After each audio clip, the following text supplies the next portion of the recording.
चलिए आज हम सीखेंगे डायरेक्ट प्रोपोर्शन और इनडायरेक्ट प्रोपोर्शन। सबसे पहले लिख दिया मैंने direct proportion, DIRECT, direct proportion. Proportion ठीक है, क्या होता है, किस टाइप के क्वेश्चन जो यहाँ से बनते हैं। एक तो आपके पास और भी मेथड है इसको सॉल्व करने के। किस टाइप के क्वेश्चन, जैसे मैं बोलूँ कि if cost of 5 ball pen is 35, ठीक है, इज़ 35 रुपीज़, मतलब कि 5 बॉल पेन की जो कॉस्ट है वो है 35 रुपीज़। क्लियर। मैं क्वेश्चन बता रहा हूँ डायरेक्ट प्रोपोर्शन जो वो कहाँ यूज होगा। तो ये पूछ रहा है कि then what is the cost of, what is the cost of, then what is the cost of, बोल कितने पेन की निकालें, जैसे मैं बोला 8 पेन की निकालनी है। कितने पेन की? 8 पेन की कॉस्ट निकालनी है। तो क्या बताएगा, कैसे करेंगे इसको? डिवाइड किससे? 5 से। किसको? 8 को। 8 को 5 से? नो, गलत। तो देखो कैसे करना है इसको। एक तो आपके पास इसको सॉल्व करने के लिए यूनिटरी मेथड भी है। कौन सा मेथड? Unitary method. यूनिटरी मतलब 1 की वैल्यू निकाल लो। जैसे 5 पेन की जो कॉस्ट है वो कितनी है? 35 रुपीज़। क्लियर। अब एक के पेन की यहाँ से निकालेंगे, 5 है ना, एक पेन की कॉस्ट निकालेंगे तो क्या हो जाएगा? 5 क्या हो जाएगा? डिवाइड हो जाएगा। ठीक है, 5 से डिवाइड करना है तो 5 1 जा 5, कितने 5 से 35?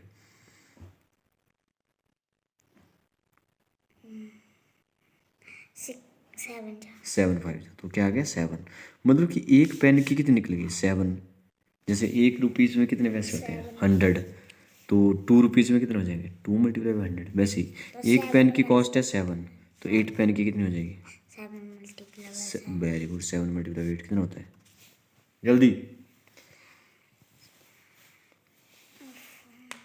56। Very good, 56 rupees.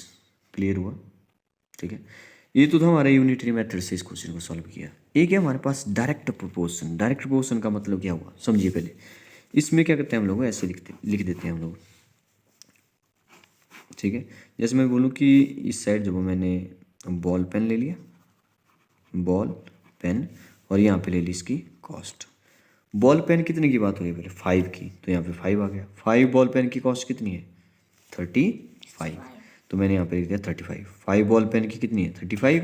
पूछा कितने का है? 8 का, तो 8 मैंने यहाँ पे लिख दिया। 8 की निकालनी है ना, तो क्या हो जाएगा यहाँ पे? इसको हमने कुछ ना कुछ मानना है, तो क्या मान लिया मैंने? एक्स मान लिया। क्या मान लिया? एक्स। अब कैसे जो इसको सॉल्व करते हैं समझना पहले कैसे है कि डायरेक्ट प्रोपोर्शन होता क्या है। डायरेक्ट का मतलब है कि जैसे 5 की 35 है, तो 8 जो वो 5 से बड़ा हुआ ना, तो 8 की भी ज़्यादा ही होगी। 5 से तो ज़्यादा होगी, 35 से तो ज़्यादा होगी।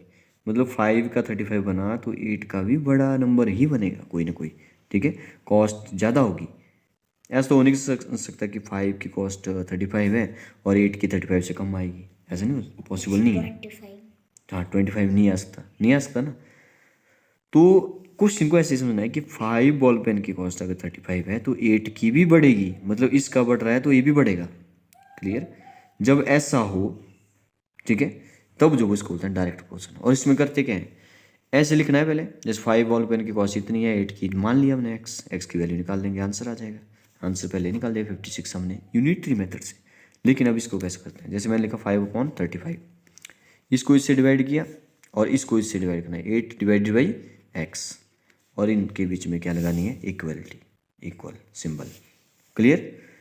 फिर आपको पता होना चाहिए कि ये भी फ्रैक्शन है, ये भी फ्रैक्शन है। तो फ्रैक्शन को सॉल्व कैसे करते हैं? अगर एक हमारे पास वेरिएबल है तो ये चला जाएगा क्रॉस में, ये चला जाएगा ऐसे। तो 5 मल्टीप्लाई बाई एक्स बन जाएगा और 35 मल्टीप्लाई बाई 8 बन जाएगा, 35 मल्टीप्लाई बाई 8 बन जाएगा। क्लियर। अब x की वैल्यू निकालेंगे तो 5 क्या हो जाएगा? यहाँ पे डिवाइड हो जाएगा दूसरी साइड जाके, क्योंकि यहाँ पे मल्टीप्लाई हो रहा है। 35 मल्टीप्लाई बाई 8 अपॉन 5, तो 5 1 जा 5, 5 7 जा 35, 7 बचा 8 बचा 7 मल्टीप्लाई बाई 8 क्या हो जाएगा?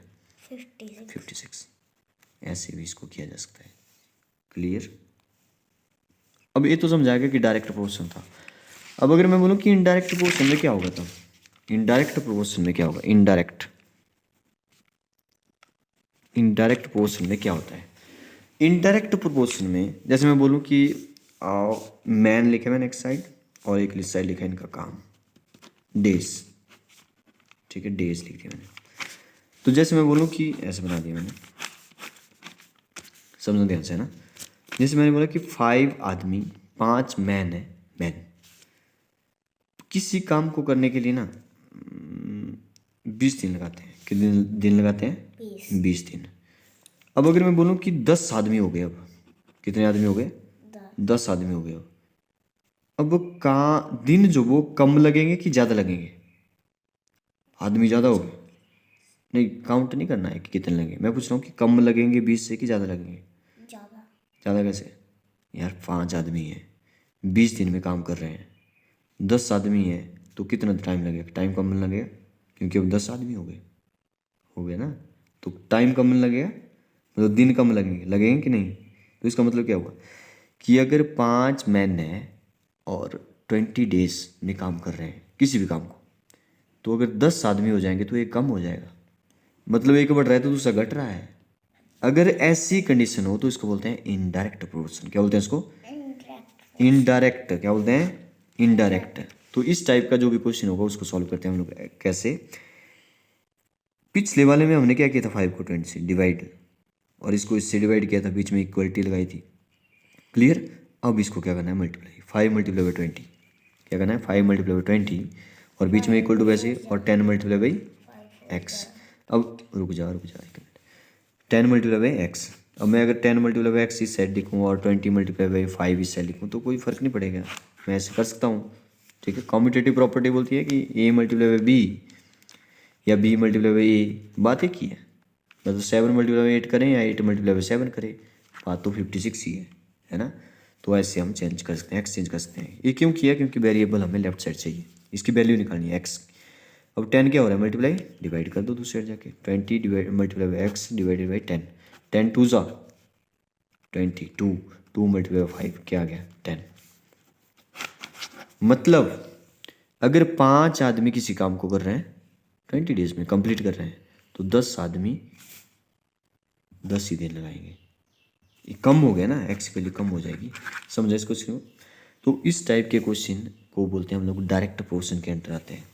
करना कुछ नहीं है, आपने वैल्यू डालनी है और जैसे कहाँ मल्टीप्लाई करना है कहाँ डिवाइड करना है। पिछले वाले में डायरेक्ट है तो डिवाइड करना था, और यहाँ पे इनडायरेक्ट है तो मल्टीप्लाई करना है इनको इसके साथ, और क्वेश्चन सॉल्व हो जाएगा किसी भी टाइप का, क्लियर।